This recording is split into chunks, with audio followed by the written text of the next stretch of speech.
Jesucristo salió y se encontró a un publicano llamado Leví, sentado en el despacho de impuestos, y le dijo: sígueme. Él, dejándolo todo, se levantó y lo siguió.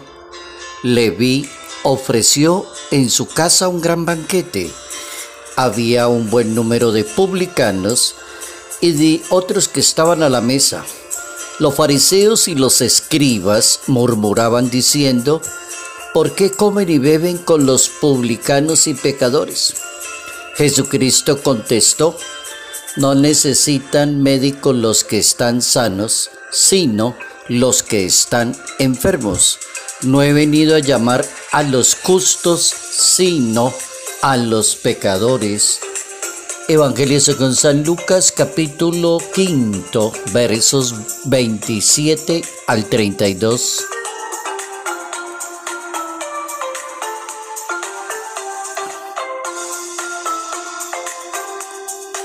La misericordia de Dios se impone ante el juicio de los seres humanos. Notas amables a la palabra de Dios, sábado 17 de febrero, año 2024.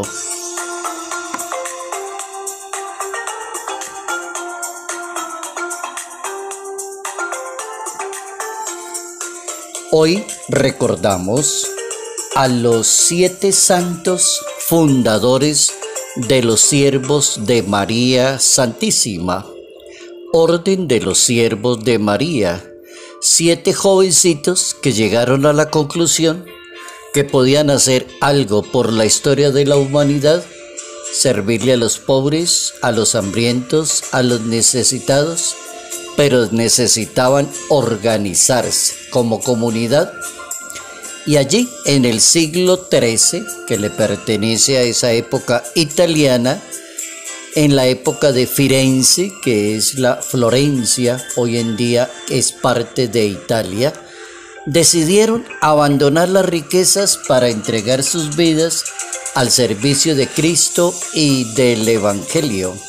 Se encomendaron a la Virgen María para que ella fuera la que les indicara lo que deberían hacer. Y en el año 1233, fiesta de la Asunción de María Santísima, la Virgen se le apareció a estos 7 jovencitos y les pidió que renunciaran a las cosas del mundo y se entregaran exclusivamente a Dios y a los necesitados. Y así lo hicieron. Le cumplieron a la Santísima Virgen María estos 7 jovencitos: Bonfilio dei Monaldi, Giovanni di Buonaggiunta, Bartolomeo degli Amidei, Ricovero dei Libi, Benedetto dell'Antella, Gerardino di Sostegno, Alessio Falconieri.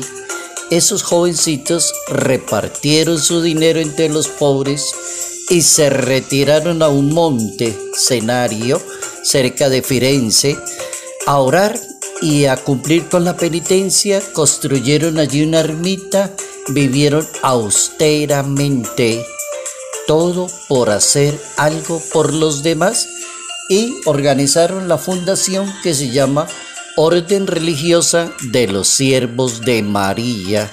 ¿Cómo se le puede ayudar y servir a las demás personas? Los 7 santos fundadores, Orden de los Siervos de María.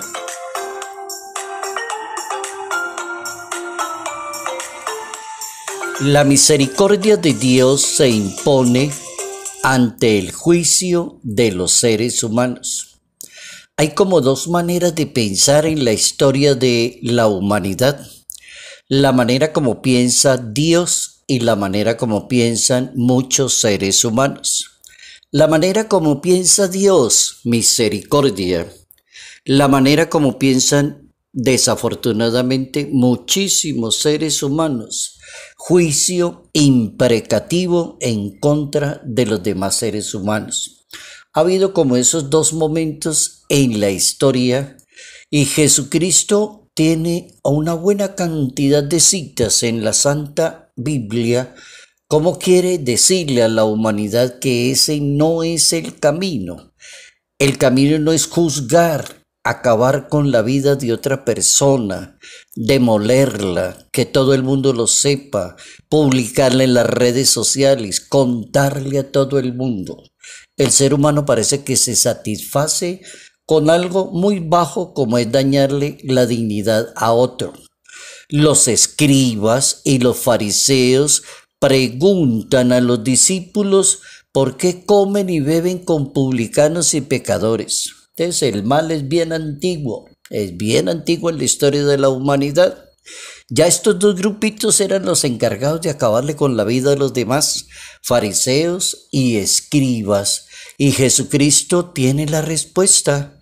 No necesitan de médicos los sanos. Yo no vine a visitar a los perfectos, yo vine a darle la mano a los pecadores. Esa es la religión de Jesucristo. El vocabulario de Jesucristo es: la misericordia de Dios se impone ante el juicio imprecativo de los seres humanos. La misericordia de Dios se impone y ha existido como la tentación de dividir el mundo de las personas creyentes de una misma religión. Aquellos que se sienten diferentes a los demás porque cumplen externamente con las reglas y aquellos que son considerados pecadores. Entonces uno puede visitar una religión y notar esos dos grupos perfectamente: los perfeccionistas y los que no se creen nada, los que mantienen criticando a los demás. La sorpresa es que existe cantidad de personas que viven sus vidas en el campo de la misericordia, pero como no cumplen con las reglas, nadie los tiene en cuenta. El maestro entonces enseña una religión donde los pecadores son los primeros invitados. La podemos llamar la religión de la misericordia y no la religión del juicio y criticarle la vida a los demás. Lastimosamente es así. Entonces ya tenemos una primera conclusión bien importante, que la religión de Dios es una religión donde los primeros invitados son los pecadores, las personas que cometemos errores. La salvación que ofrece Jesús no es destruyendo a una persona, sino renovándole el espíritu a esa misma persona. Quienes discriminan a las demás personas en una religión son orgullosos. Son aquellos que no entienden la misericordia y la bondad de Dios. Son aquellas personas que aparecen en un cántico que hay en la Biblia que se llama el canto del Magnificat. Ese canto está en el capítulo 1 del Evangelio según San Lucas y se llama así: el Magnificat. El poderoso ha hecho obras grandes por mí. Derriba del trono a los soberbios y enaltece a los humildes. Es un canto bien entonado, es un canto mariano. Proclama mi alma la grandeza del Señor. Bien, como para querer decir la importancia que tiene la misericordia por encima del juicio imprecativo. El Papa Francisco, bien interesante la posición del Papa. El Papa tiene dos maneras de entender el tema. El Papa dice que hay dos maneras de vivir la fe en una religión. La primera, una cultura del encuentro. O sea, yo pertenezco a una religión, voy a misa, pertenezco a esa parroquia, asisto a reuniones, colaboro. Tengo dos posibilidades: o veo a los demás como mis hermanos, a las personas que están conmigo los veo como hermanos, o los excluyo y me creo superior a los demás. Esa es la posición del Papa, una cultura del encuentro. Jesús ha querido encontrar personas que se traten como hermanos, personas que reconozcan sus limitaciones, personas que vayan todos los días a misa, que funcionan, que suben, que bajan y no se creen más que los demás, ni superiores a los demás. ni con privilegios ante los demás, dice el Papa. Eso es lo que se llama una cultura del encuentro, como dice en la Santa Biblia. Yo vine fue para encontrarme con los pecadores, no con los perfectos. La segunda cultura que dice el Papa es la exclusión. Esa es la cultura bien fea, que es la más común, la cultura del prejuicio. Se perjudica y se excluye. ¿Cómo es posible que una persona que practique una religión excluya y diga usted no merece, usted no es digno, usted no debería estar aquí, usted no debería leer aquí en esta misa y esa cosa? No, usted no es digno. Aquí leemos, aquí estamos un grupito de los dignos que sí podemos subirnos aquí a leer. ¿Cómo así? Esa iglesia en donde existe. Cultura de la exclusión, dice el Papa Francisco. La persona que es excluida de allí y no es testigo del encuentro. Entonces tenemos dos culturas, la que pide la Santa Biblia, cultura del encuentro, la que vemos lastimosamente, cultura de la exclusión. El apóstol San Pablo propone una cultura, la misericordia con los demás. Oigan eso, el apóstol San Pablo propone vivir una religión con la cultura de la misericordia. Dice el apóstol San Pablo en el capítulo 3 de su carta a los Colosenses: revístanse de la compasión con los demás, sean compasivos, humildes, bondadosos, mansedumbre, paciencia.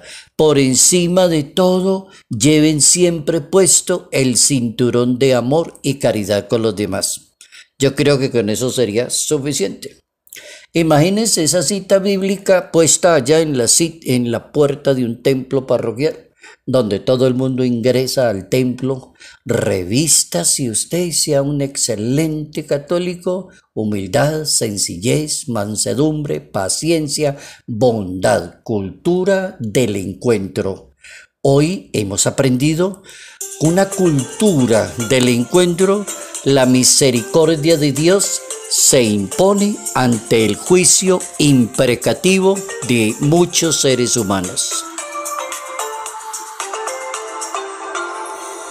Salud, paz y bendición. Bendición en el nombre del Padre, del Hijo y del Espíritu Santo.